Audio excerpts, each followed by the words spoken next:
What are we doing? What are we doing? Are we undervaluing how many great running backs are in this draft as Philadelphia Eagles fans? Because when you look at the top 10, I see Bijan, but I see a lot of other guys in the top 10. You know what I mean? The top 10 is stacked. It's stacked.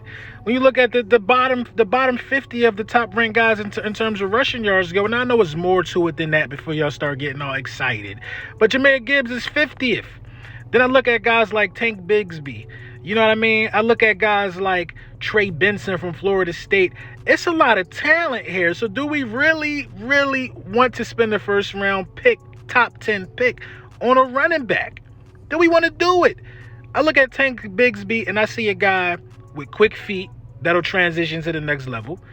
You know what I mean? I see a guy decisive.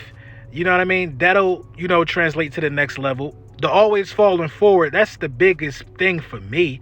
You know what I mean? He's not really dancing in the backfield. He diagnoses where to go and he makes the best possible decision to get positive yards. That's the type of guy you want, man, on your roster, man. And guys with this type of skill set can run behind our offensive line effortlessly, man. It's just, come on, man. It's really little effort to this, man. I like the way he uses his hands. I like the way that he, is somewhat of a bowling ball, aggressive, always finishes the runoff, man. Always finishes the runoff. You know what I mean? Just finishes off. You know what I mean? When he sees the end zone, he wants to go out there and get it. You know what I mean? I think a guy of this magnitude will be a little further along than a rookie Miles Sanders was when we drafted him. You know what I mean? Tank Bigsby, man. Come on, man. Come on. I'm impressed with a lot of the running backs in this draft class. It's not all about Bijan Robinson. You can find top-end talent, especially with this offensive line, the key emphasis, in the 4th round and the 5th round. I mean, for God's sakes, Jordan Mailata was a 6th-round pick. Man, let's see what's out there because it's out there.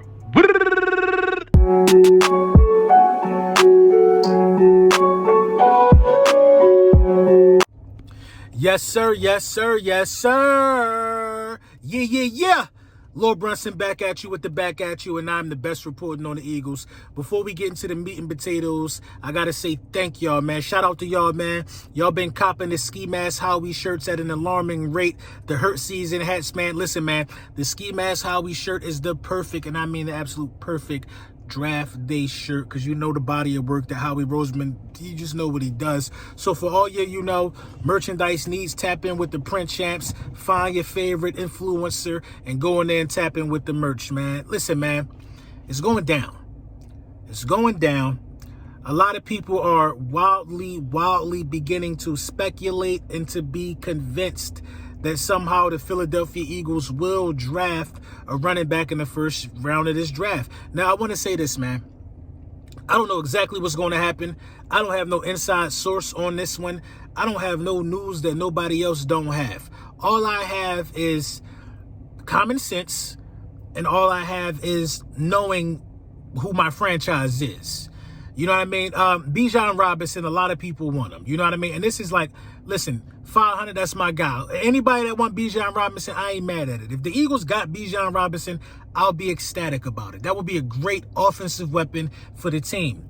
But this is kind of why I don't think the Philadelphia Eagles are going to do it. I just don't see it happening. And even if I was proven wrong and you got him, I would be happy that the talent is there, but I still wouldn't be so sure that it was the best move for the franchise. Now, a lot of people are throwing around, you know what I'm saying, generational talent. Bijan Johnson, he's a generational talent. I talked about this before, man. When you're talking about generational talent at the running back position, you're talking about CMC, you're talking about Saquon Barkley, you're talking about Adrian Peterson, you're talking about Derrick Henry. That's not a lot. It's not a long list. Not a long list. Let's just think about this. The most productive running backs in the NFL in the last 5, 6 years. 5, 6, 7 years. Probably Todd Gurley, Ezekiel Elliott. I'm probably missing some other guys. You know what I mean? Long-term, 5, 6, 7 years. Those guys that from 2016, and you know what I mean? Those are some of the names. None of those guys are generational. You know what I mean? Zeke is great. You know what I mean? Zeke is a very consistent running back. None of those guys were generational. So the positional value at that position. Now, you talking about two guys in Gurley and Zeke who got paid, though. Yeah, they were good enough to get paid, but weren't generational. You know what I mean? The value at the position just says that it's just not a good thing to do. You know what I mean? And that's just where I'm coming from with it, man. When you look at the top 10 guys in this year's draft, at the running back position in the NCAA, at the collegiate level, the top 10 guys, you know what I mean? All of these guys got phenomenal numbers. You know what I mean? Even from a rushing yard standpoint, Bijan Robinson is not even the top guy.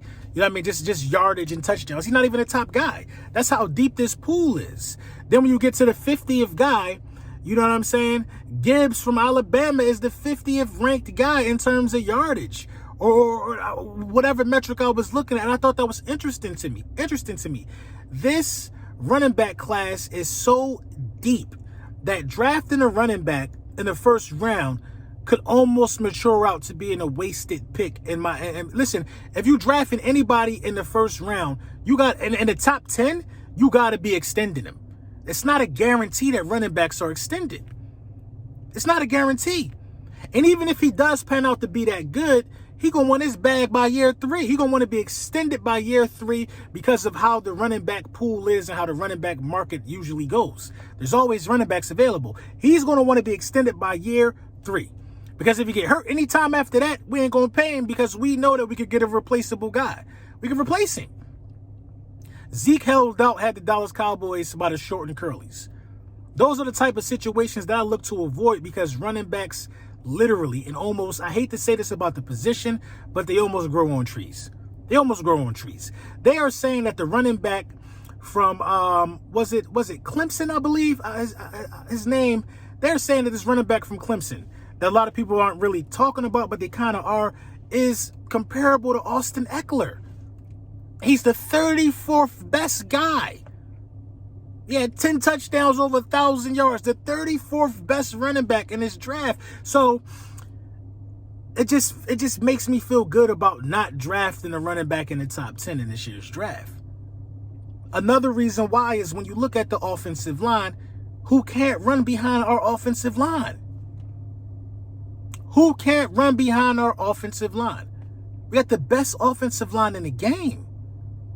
The best offensive line in the game. You really could plug anybody. Listen, if you make Gainwell your cowbell, you know what I mean, your heavy lifter, Gainwell could get a stack on the ground behind his line.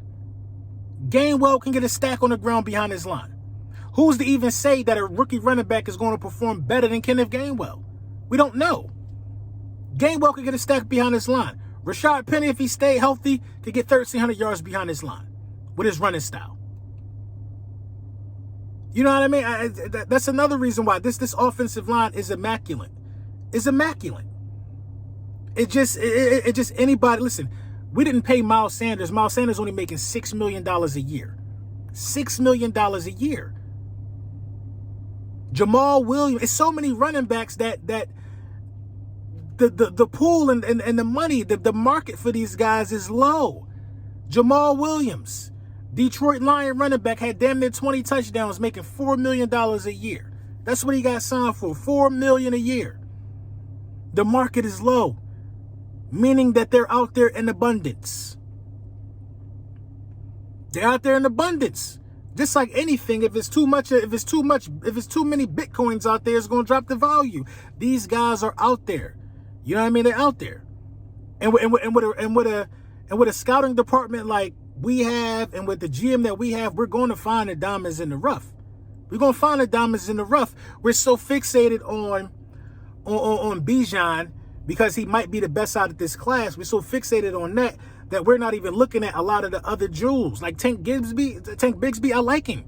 We're not even looking at a lot of the other jewels in this draft because we're blinded by thinking that Bijan Robinson is automatically a generational talent. Well, I just don't think that's the case. I don't think that's the case, man. I don't think that's the case. And I think for how violent that position is, how many hits you take, I think that you could get somebody in the fourth round and get excellent results. More bang for your buck. More bang for your buck. Another reason why I don't think we're going to do it is because, like I said, I know who our team is. We went to the Super Bowl 2 times in the last 6 years. by making sure the trenches were solidified, the offensive line and the defensive line. That's what we like to do, making sure the trenches are solidified. You drop a quarterback in there who could play a la Jalen Hurts, and you should have some success. You should have some success.